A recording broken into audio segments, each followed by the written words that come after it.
Hiya. As we prepare to bring this module to a close in this lesson, we're now going to be looking at spending time alone without distraction. This lone time, I call it, is just something you take out from the lesson of an eagle. At least once upon a time in the life of an eagle, it has to make a very difficult decision to either get rebirth or to die as a prey. If you want to die as a prey, stay as you are, and then your height, your speed gets reduced. And as such, if you try to catch a prey, your speed gets reduced and you can be caught. You that is trying to pick another prey can become a prey yourself.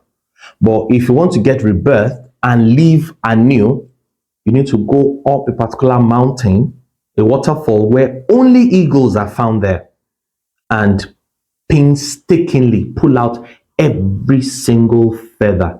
Because this time of the life of an eagle, prior to this time, the eagle realizes that the feathers are now old.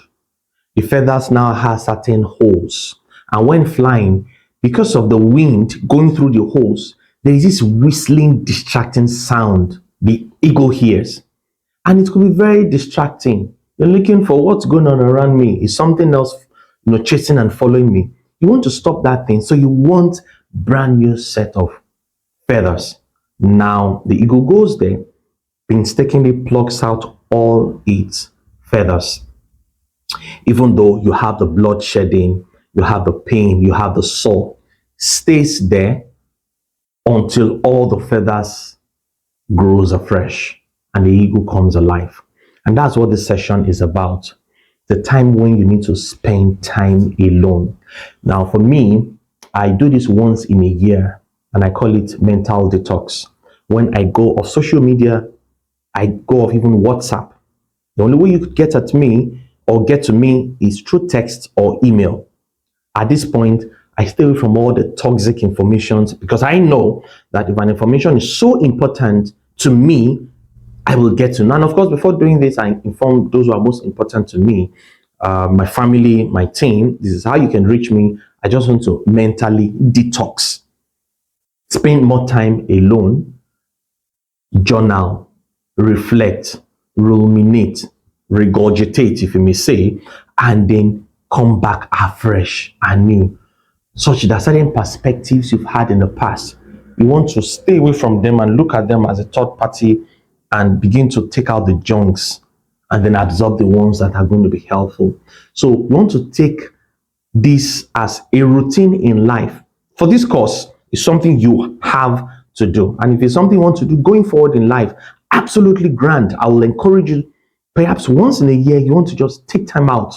It might be because of your job. It might even be a weekend because of a kind of job or maybe your way of life or your profession. It might even just be a weekend. From a Friday evening till Sunday evening, nobody can reach me. I just want to have a personal, I call it retreat.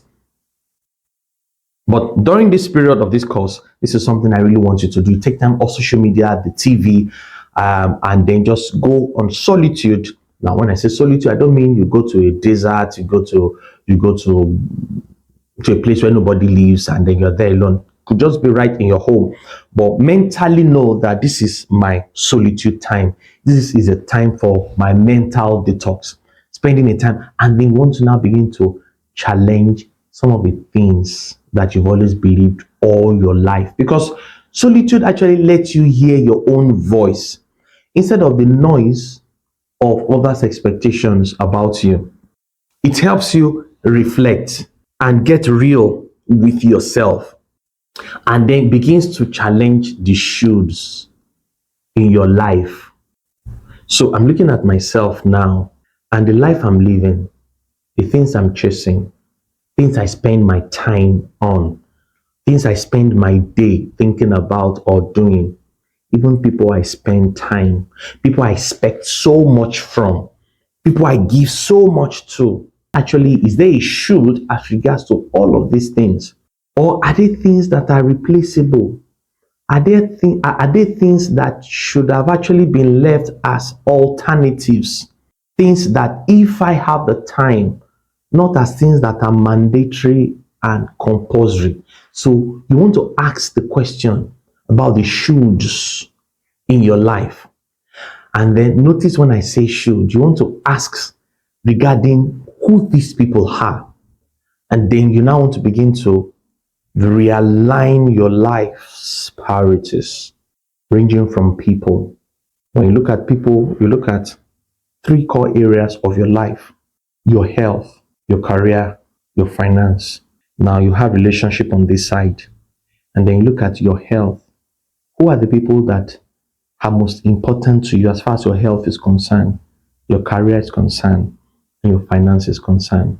Now you list out maybe five or more closest people to you. Because you look at your phone book, those you speak to the most. You look at your WhatsApp chat, those you have this recurring chats with, and begin to look at this area. If I have an issue with my health, among these five people, who can I call? And I'm sure will be there for me. Look at your career. Among all these people, I have a dilemma. I need help. Who can I call among these people? And then look at your finances. I'm in their need. It's midnight. I really need to solve this. Or this is a very major part of my life. This is going to really determine the next 10 years of my life. I need these funds. You look at these 5 people you speak to every time. They are the recurring names that appear in your WhatsApp chat, in your call logs. Do they feel into this? You might be shocked and so disappointed that you find some names there that do not fit into any of this. You need to make that very difficult decision. Now, next one, to drop these names literally, and then begin to look at other contacts. Maybe some you've not spoken to them for 2 years, 6 months, and honestly, they do fit into one of these 3 areas. Or, of course, you might replace these 3 areas or other areas that are very important to you, but just limit it to 3. And then begin to find out to reconnect to those people. And then remember, you need to embrace vulnerability. And then, very important, you want to share your feeling with the people you do trust. If there's somebody, you know this person fits into this, but we've not been in touch in the past 6 months, you want to embrace vulnerability. Reach out to that person. I've been trying to do some self-reflection. I've been on a course on knowing myself. And I realized that you actually fit in a very important box in my life. And I really want to connect back with you. I don't know if there's something you're open to. Share your feeling, your expectation with this person or people you do trust. And then you want to ensure that you find answers to these areas of question. And if you check around the network, you can't find anyone. Begin to walk around the ones that you found, build them while you look around for those. You want to build a network of those that can fill in some very important areas of your life. Take some time to listen to this with deep-rooted thoughts. Go through the exercise and the assignment. And I'll be seeing you in the next model where we'll be unpacking on even some other ideas around knowing yourself the well.